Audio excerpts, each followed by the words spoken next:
কেন আমি প্রবাসী, পার্ট নম্বর 3। প্রবাসী যে প্রবাসে কতটা কষ্ট করে তা শুধুমাত্র একজন প্রবাসীই বলতে পারে। প্রবাসীর ডিউটির শুরু আছে, শেষ নাই। মাস শেষে বেতন আছে, কিন্তু মনে সুখ নেই। নিজের ভেতর হাজারো ব্যথা রেখে সুখী আছি বলার নামই প্রবাস। প্রবাসে জীবন কাজ করতে যতটা না কষ্ট হয়, তার চেয়ে বেশি কষ্ট হয় আপনজনের কথা মনে করে। আমি প্রবাসী।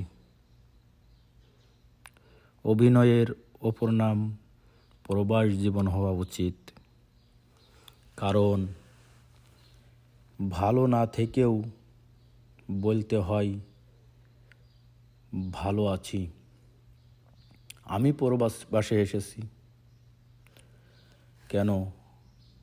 2007 সালে এসএসসি পরীক্ষা শেষের পর যখন সাংসারিক টেনশন মাথায় এসে যায়, একদিকে মা বাপের সুখী রাখতে হবে, অপরদিকে ফ্যামিলিকে শান্তিতে রাখতে হবে।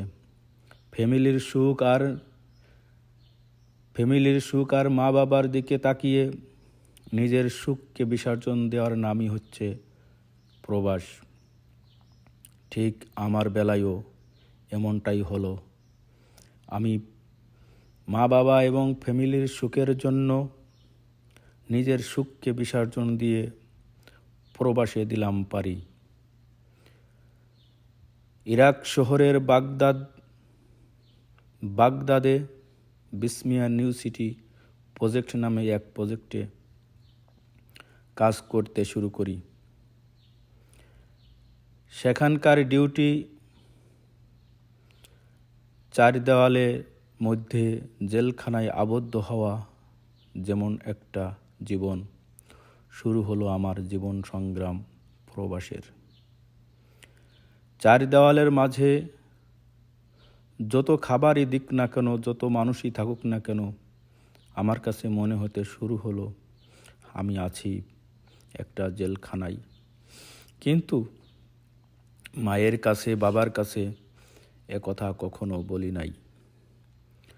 আমি জানি আমি যদি বলি আমি জেলখানার ভিতর আছি, আমার মা বাবা হয়তো এটা সহ্য করতে পারবে না, আমার ফ্যামিলি হয়তো এটা সহ্য করতে পারবে না।